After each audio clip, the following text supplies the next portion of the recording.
നമസ്കാരം, nation news ലൈവിലേക്ക് സ്വാഗതം. അച്ഛൻ മകൾക്ക് എഴുതിയ കത്ത് നമ്മൾ വായിച്ചിട്ടുണ്ട്. എന്നാൽ മരിച്ചുപോയ അച്ഛന് മകൾ എഴുതിയ കുറിപ്പ് ആരുടെയും ഉള്ളുലയ്ക്കും.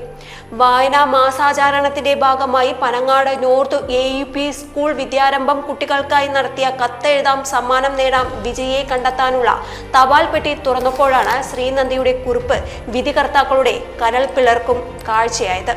എല്ലാവരും കൂട്ടുകാർക്കും അധ്യാപകർക്കും എഴുത്തുകാർക്കും മറ്റും കത്തെഴുതിയപ്പോൾ ശ്രീനന്ദ കഴിഞ്ഞ വർഷം ബൈക്ക് അപകടത്തിൽ തങ്ങളെ വിട്ടുപോയ അച്ഛൻ വായിക്കാൻ സ്വർഗത്തിലേക്ക് കത്തെഴുതുകയായിരുന്നു. അച്ഛൻ വിട്ടുപോയതിന്റെ നൊമ്പരമായിരുന്നു ശ്രീനന്ദയുടെ ഓരോ വരിയിലും. ഒരു കുടുംബത്തിന്റെ ഏക ആശ്രയമായിരുന്ന ബൈജുവിന്റെ അപ്രതീക്ഷിത വിയോഗം കുടുംബത്തെ മാത്രമല്ല നാടിനെയും സങ്കടത്തിലാഴ്ത്തിയിരുന്നു. ശ്രീനന്ദയുടെ മാതാവ് ധന്യ ബേക്കറി ജോലി ചെയ്താണ് ഇപ്പോൾ കുടുംബം പുലർത്തുന്നത്. എപ്പോഴെങ്കിലും ഒരിക്കൽ ഞാൻ എൻ്റെ അച്ഛനെ കാണും.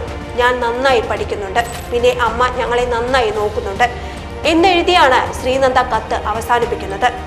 100ഓളം കുട്ടികൾ പങ്കെടുത്ത കത്തെഴുത്ത് മത്സരത്തിൽ ഒരു മകൾ അച്ഛൻ എഴുതിയ സ്വർഗത്തിലേക്ക് ഒരു കത്ത് 1ാം സ്ഥാനത്തിന് അർഹമായി.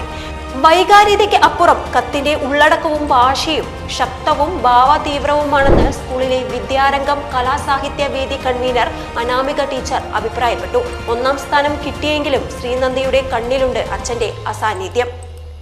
കത്തിന്റെ ഉള്ളടക്കത്തിൽ നിന്ന് സ്വർഗത്തിലേക്കുള്ള കത്ത്. എൻ്റെ പ്രിയപ്പെട്ട അച്ഛൻ സ്വർഗത്തിലാണെന്ന് ഞാൻ വിശ്വസിക്കുന്നു. അതുകൊണ്ട് തന്നെ സ്വർഗത്തിലേക്കുള്ള ഒരു കത്താണിത്.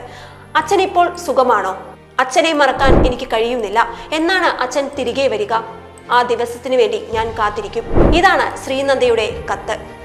ഈ വീഡിയോ നിങ്ങൾക്ക് ഇഷ്ടമായെങ്കിൽ വീഡിയോ ലൈക്ക് ചെയ്യാനും ഷെയർ ചെയ്യാനും സബ്സ്ക്രൈബ് ചെയ്യാനും മറക്കരുത്. അടുത്തൊരു വീഡിയോയുമായി നമുക്ക് വീണ്ടും കാണാം. നന്ദി, നമസ്കാരം.